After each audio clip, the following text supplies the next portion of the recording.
Sorti de l'ICHEC en 2005, Mathieu Legrel rejoint assez rapidement la voie humanitaire, notamment via Médecins sans frontières et la Croix-Rouge, qu'il représentera pendant plus de 7 ans dans des zones en conflit. En 2012, il crée Duo for a Job, une association destinée à aider les jeunes réfugiés dans leur recherche d'emploi en faisant appel à l'expérience des personnes à la retraite. Mais le projet est né du constat en fait qu'il y avait de plus en plus de personnes qui partaient à la retraite et qui souhaitaient rester actives, et d'autre part un problème du chômage des jeunes issus de l'immigration à Bruxelles. Et on s'est dit tiens, pourquoi ne pas mettre ces deux populations en contact qui ont beaucoup à apprendre l'une de l'autre. Et le but du mentor est vraiment de guider, de conseiller le jeune dans sa recherche d'emploi. Lancé en novembre 2012, Duo for a Job rencontre assez rapidement le succès. L'association compte aujourd'hui une 60aine de mentors, dont Jacques Segers, un ancien étudiant de l'ICHEC. On a commencé le recrutement des mentors en avril, la première formation en juin, et puis on a créé les premiers duos en septembre 2013. On trouve que l'expérience est enrichissante vraiment pour les deux. Pour le chercheur d'emploi, pour lui, c'est une chance d'avoir quelqu'un qui s'occupe de lui, qui est là dans le même bateau que lui, entre guillemets, pour l'encourager, pour le conseiller. Et pour le mentor, c'est un travail de terrain, il est en contact avec un jeune issu de l'immigration, parce qu'on travaille principalement avec des réfugiés. Donc c'est aussi un monde qu'il découvre à son tour. Malgré l'accueil positif de la population et le soutien d'autres fondations, le duo à la tête de l'association est en constante recherche de nouveaux mentors et voudrait d'ici début 2015 étendre le mentorat aux jeunes Belges issus de l'immigration.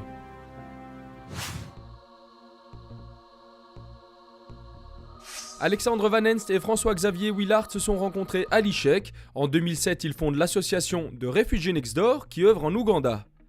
The Refugee Next Door, c'est une façon de créer des ponts, de créer des liens entre, d'un côté, les nantis que nous sommes en Europe et des gens qui, quelque part, ont eu un peu moins de chance que nous. Je dirais que je suis principalement responsable des opérations et François est responsable de la levée de fonds et de l'administration en Belgique. Donc on a commencé à construire une première classe de primaire, une seconde classe de primaire l'année d'après. Et aujourd'hui, on en est à la 4e classe de primaire après cette année d'existence de l'association. Et l'idée est finalement de garantir un cursus primaire entier pour ces enfants des bidonvilles. Donc ça, c'était notre premier projet, mais on a aussi créé un projet pour soutenir les jeunes filles en décrochage scolaire, des jeunes filles avec des difficultés. Et on leur donne des formations en agriculture, en coiffure, en restauration et en couture.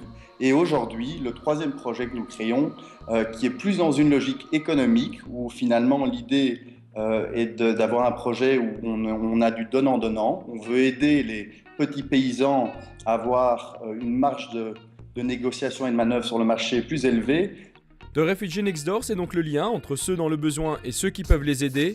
Une expérience humaine pour Alexandre et François-Xavier que beaucoup soutiennent depuis leurs premiers événements.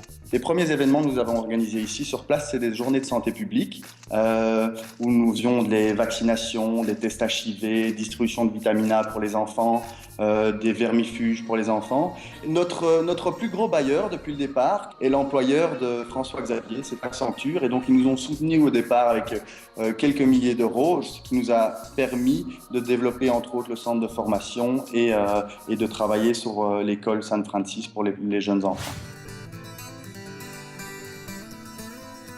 Après une expérience de 3 ans dans une banque privée au Luxembourg, Zofia Schlapowski rejoint le comité international de la Croix-Rouge, où elle occupera pendant 8 ans la fonction d'administratrice, c'est-à-dire de gestion sur le terrain pour des projets de développement humanitaire.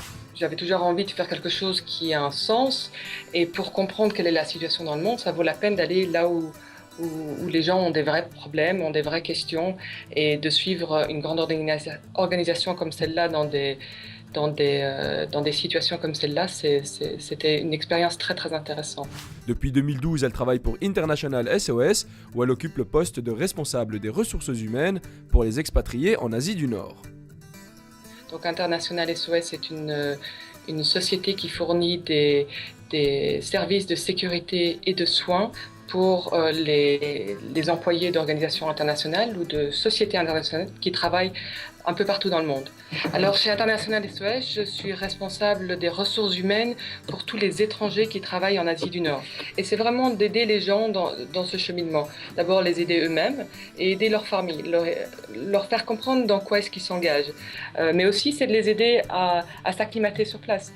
avoir un respect pour la culture dans laquelle on est. Avec près de 14 ans d'expérience à l'étranger, dont 8 années à œuvrer sur le terrain pour des projets humanitaires, cette épouse et maman de 3 enfants connaît très bien les difficultés mais aussi les bienfaits de l'expatriation. Je pense qu'une des grandes difficultés pour la vie d'expatrié, c'est de s'assurer que les deux conjoints puissent avoir une vie épanouissante. Parce que l'autre puisse s'épanouir professionnellement est un vrai challenge.